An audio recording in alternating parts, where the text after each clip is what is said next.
And on to the third and final part of this DVD and Blu-ray update, we got the Blu-rays. So for this first one, this was the last Disney movie that I wanted to get that really jumped out at me, is that I really want to get this. That's not to say that I'm not going to pick up other Disney movies, but this was the last one I knew I really wanted. I got Aladdin, the Diamond Edition, even though there aren't an insane amount of extras on here. I got lucky though, and I found like a seller on eBay that seemed to have like, I don't know, 50 of these, so it was nice to grab that because, yeah, that looked awesome on there. And I haven't really been keeping up to date with what's going on with the live action one, but like with the Jungle Book, if they're going to make it, they're going to have to make it a little darker, albeit with the Jungle Book, that wasn't too hard to do. You just had to remove the comedic elements that were the original one. That one, not entirely sure. We'll see. As I mentioned in the DVD bit, I was trying to get a bunch of cheaper movies into the collection, and this was one of the cheaper ones that I found, so I grabbed The Prestige, which is a nice movie starring a fairly A-list cast, and I think I prefer that over The Illusionist because the twists that occur as the movie goes along, I think, are just a little more than what they do in The Illusionist. That's not to say that The Illusionist is a bad movie. It's not. It's nice, but I think I prefer that.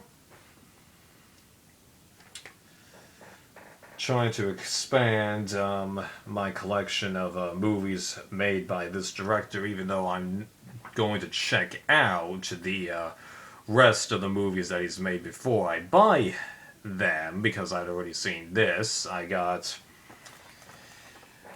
Kill Bill Volume 1 and Volume 2, which when I watched these originally I liked, albeit, it's a bit of a chore, to sit through the movie, and I really wish that what is shown at the end of this movie, they had it done, along with the first minute of this movie. Like, really? You had to do that? Yeah. That's one reason why I'm a little disappointed that he never released the whole bloody affair, because if he had, it fixes those little tidbits. Oh, whatever, small complaint. Another cheap movie that is actually a nice movie, even though we've all seen this story several times over. I got Real Steel with Hugh Jackman, and yeah, it's Rocky with robots. I wholeheartedly agree, because a lot of the things in here are the exact same. It's just, the mentor and love interest are the same here, and unlike Rocky, the secondary protagonist isn't the love interest, it's the son of the main protagonist. Yeah. It's a good movie, though, let me tell you. Now, this is a movie that I was totally surprised that I ended up liking, but for whatever reason I do, and it's actually the first movie that I ever reviewed on this channel, because I used to have the DVD for it back in the day, but have now upgraded to having the Blu-ray of Snakes on a Plane. Yeah. Because let me tell you, I was totally surprised that I ended up liking that, and since I've been rewatching it sparingly, it happens to be fairly entertaining every time that I end up watching it. Although, I do find it quite amusing that a lot of people, when they saw the parody of that movie, that the movie Epic Movie did, they're like, wait a sec, this is a spoof? I thought this was the actual movie. Well, you can tell because in Epic Movie, a couple snakes, right.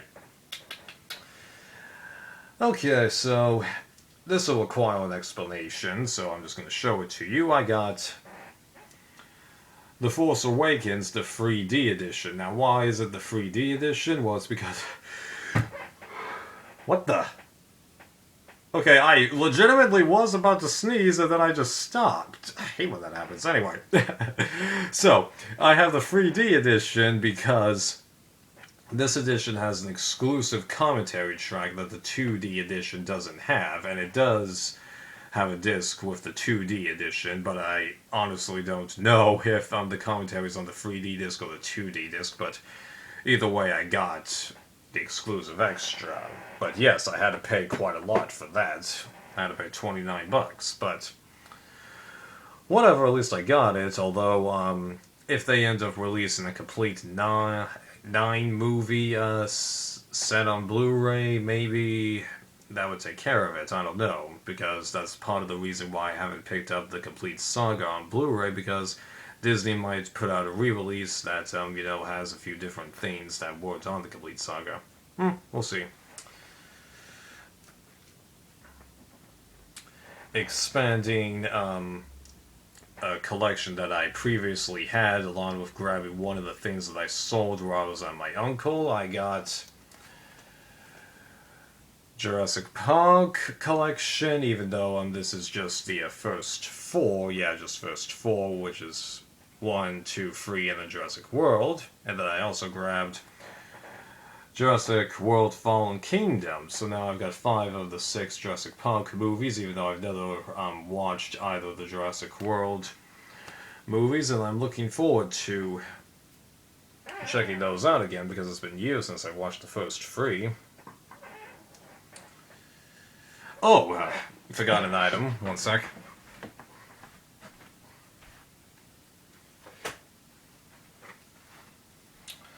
Another item that I sold while I was at my uncle's, and this I'm pretty sure is the very last thing that I sold. Yeah, this was. I got, again, Lord of the Rings, the complete trilogy set. And no, I still haven't seen the Hobbit movies, because me and my brother, we were both going, we're just going to wait until all 3 of them are out and then watch the extended editions back to back to back.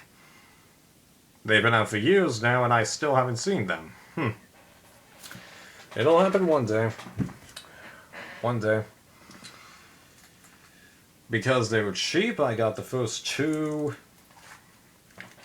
Expendables. I'm looking forward to going back to these and having a bit of a laugh with them, and hopefully understanding a little bit more of what's going on in them this time. Although, funny story with this, I actually forgot that there was an extended edition of this, so I just bought, the regular edition that has, Stallone in the middle, flanked by everyone that's in the movie, like here, thinking that that was the extended cut. Well, it wasn't, so now I got both cuts of the movie, because according to the back covers here, the other ones underneath this, it seems like there might be different extras. I don't know, because High Def Digest, the site that I've been using for years to figure out what Blu-ray has on it that, it's exclusive, or what features for the DVD weren't carried over, they recently revamped their entire site, so now, it doesn't tell you anymore what's Blu-ray exclusive or what the Blu-ray didn't carry over, so yeah, that stinks. So I might have to find a new site now. Not a fan of that decision. Another cheap movie, filling in a gap in the collection. Mission Impossible 3. No, I haven't seen Fallout. I will. I also picked up Fast and Furious 8, The Fate of the Furious.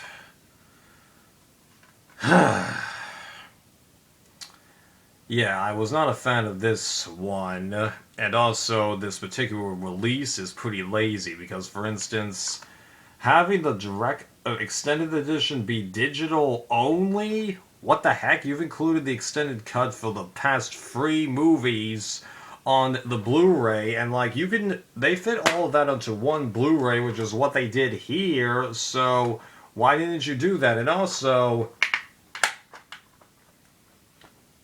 Where's the number? All past 7 releases, you've had the number on the end, and now you're not doing that anymore. Just what? So yeah, didn't really like that movie, and I didn't really like the home video release. Here's to hoping that they step it up with the spin-offs in the last 2. Yeah. Picked up movies 2 through 6 in this collection for the first time, and this is my literally 4th time owning the first one in this series. I got the Resident Evil collection, which I've all seen and reviewed, I think, by the time that this video is posted. We'll go in bunches now. Rounding out my X-Men collection, I got every movie that I didn't have already. Now, I've said before that I wasn't the biggest fan of The Wolverine and X-Men Origins, so I was going to have Logan be the trial run for it, but I decided, you know what, you're getting cheaper stuff, just grab them all. Yeah. And even then, The Wolverine is not a bad movie, I just didn't like it. It happens, you know. I'm gonna rewatch it. I have every intention of rewatching these movies before I watch the ones that I haven't. Yeah. I also got the first 2 Iron Mans, and come on, Disney, why the heck are you still charging so much for these movies? Like, I can't tell you how many times I go into a store or something and I see this going for $12.99. This should be $8.99 tops. Just, come on! There's a bunch of people out there that you know want to collect these, but paying like $15 a movie? It's crazy. No, I didn't pay $15 for these. I got these used. Whoops. Right. And as I alluded to in the previous pod, I wanted to get more of the DC animated universe, and I did. First off, I got the Batman animated series, which is all 4 of the volumes, you know, put in here along with Batman Mask of the Phantasm and Sub-Zero. And I'm real glad that they released, you know, a set that, you know, you just slide the discs out of, and they've got them into individual spindles like this, because I'm not a fan of, you know, you have to work to get to the discs or keeping them in cardboard. I know what you're thinking. You got the Ben-Hur and James Bond sets. Well, I got those sets before I came up with that rule, and also the Ben-Hur set actually houses the discs in an unfolding tray thing with individual spindles. So that said, the discs are fine, you know, you just gotta work to get to them. And again, with the James Bond, I bought it before I had that rule, but Blu-rays are hard to scratch. So it's really just one exception to that rule. I'll deal with that. One thing that's annoying, though, about that complete animated series is that it's not truly complete because you don't have this. It's just odd, you know, they include the first 2, but they don't include this one. But then again, of course, the Batman Beyond complete series set doesn't have Return of the Joker, which I bought when I bought the original release of that set, and I didn't sell that item, so I don't need to show it to you. Then I also picked up the 2 seasons of Justice League and both seasons of Justice League Frontier, which many people say is really just seasons 3 and 4 of this. Oh, sorry, it's Unlimited. And why do I keep saying Frontier? I don't know. Jeez. Yes, it's late, in case you don't know. I am getting tired. And then finally, this is kind of disputed as being part of the DC animated universe rather than the DC animated movie universe. So, I picked this up to be safe because the original creator of the animated universe does say that it is part of it. I got Batman and Harley Quinn. Because if you check the table as, what's listed as part of the DC animated universe, this is there. So, it was cheap, so I grabbed it. So yeah, now the only things that I'm missing from the DC animated universe are Static Shock and Zeta Project. And Static Shock I do want to check out because it does have crossovers and it seems like it goes both ways. Zeta Project though, that I'm not too sure that I'm going to do because it seems like that show is aimed for an even younger audience and also it's a spin-off of Batman Beyond, which was itself a spin-off of the Batman animated series. So, a spin-off of a spin-off. That sounds like a lot of hoops. Plus, those series are made on demand. So that'll take a while. I'll just show this to you. Recommended by my brother, though. I got Firefly and the direct-to-video movie that continued it, Serenity. Yeah, so here's to hoping that I enjoy this, because even though this is one example of Joss Whedon projects getting cancelled after one season, it seems like with this, almost everything gets wrapped up, so that's why I picked this up. And I'm also going to check out Dollhouse with Eliza Discu. Haven't heard her name spoken out loud before, but it's because that was a series that Joss Whedon did that was canceled, but it seems like that show was able to wrap itself up, so that's why I'll check it out, because I'm trying to avoid 1 or 2 season wonders that end on cliffhangers, even though I do have a couple such as Siberia, but I saw that back when there was still a possibility of a second season coming to that show, so that's my justification. And then Blade, but with Blade, it actually resolves everything that happens on that show, except for literally the last minute of the show. So it's not as big of a cliffhanger as you'd think. Oh jeez, this took a while. I've heard a lot of good things about this show, and it relates to a superhero that I like. I got the first season of Gotham. Haven't watched any of it yet, but I want to, but it's going to take me forever to get to it with all the other shows that I've got. And then I got seasons 2, 3, and 4, yes, 2, 3, and 4, of Lost. So now I know what you're thinking. Where the heck is Season 1? Well, here's the thing. Season 1 was there, and I could have gotten that for $10, but I had put it on my Christmas list, so I'm like, well, there's a decent possibility that my parents have gotten it for me, so I'll just let them get that for me, hopefully, and I'll just risk picking these up. They didn't get it for me, so now I'm stuck without that first season. Now, granted, that's the only season of this show that I have seen, okay? But it's been so long and the show is so tightly detailed that I'm going to want to rewatch that. And it's hard to find that show at a decent price, or at least a Blu-ray, because, there's times where it's offered at a decent price and other times it's offered off the charts. It's just crazy, but hey, at least I got half of that show now for when I actually try to go through with it, because last time I only got to the end of Season 1, even though I did have Season 2 on DVD for a while. Well, that took longer than I wanted it to, but I hope you enjoyed this update. Toodaloo!